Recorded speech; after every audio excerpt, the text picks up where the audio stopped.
পাকিস্তান এই মুহূর্তে আমাদের সবথেকে গুরুত্বপূর্ণ প্রতিবেশী, এবং শুধু প্রতিবেশী নয়, এই মুহূর্তে পাকিস্তানের যে ষড়যন্ত্র, সেই ষড়যন্ত্রগুলো আমরা বারবার করে তুলে ধরার চেষ্টা করেছিলাম।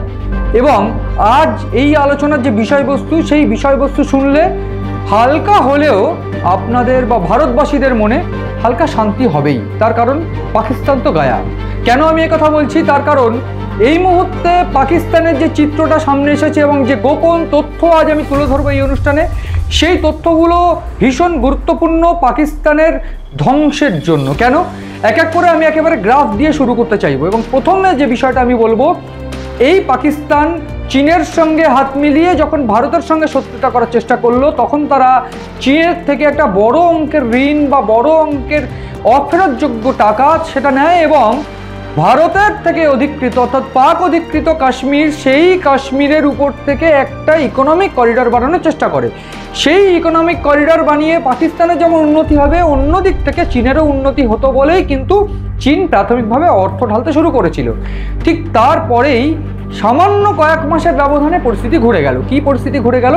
সম্প্রতি আমরা দেখতে পেয়েছি পাকিস্তানের উপর ভর করেছে আমেরিকা, এবং এই আমেরিকা পাকিস্তানের উপর ভর করাতে চীন বেজায় চটেছে, এবং চীন বেজায় চটে ভারতের সঙ্গে হাত মেলাতে শুরু করেছে।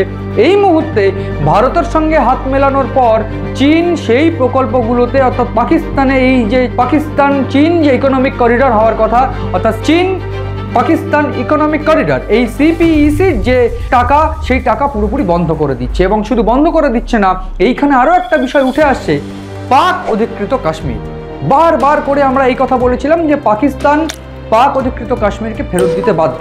এই যে পাক এবং চায়না করিডর, যে ইকোনমিক করিডর, সেই পাকিস্তান চায়না ইকোনমিক করিডর নিয়ে ভারতের সঙ্গে একটা উদ্বেগের পরিস্থিতি তৈরি হয়েছিল, কারণ গিলগিট বাল্টিস্তানের উপর দিয়ে এই ইকোনমিক করিডরটা যাচ্ছিল এবং সেই ইকোনমিক করিডর খাসগার, চীনের খাসগার অবধি পৌঁছে যাচ্ছিল।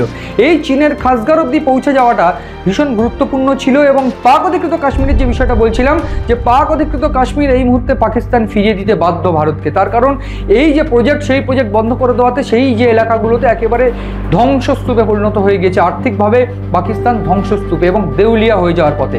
আমেরিকা এখন তাদের বর্তমান বাবা যদি বাঁচায়, সেক্ষেত্রে তারা শুধুমাত্র বাঁচবে, আর তাদের কোনো বাঁচার উপায় নেই।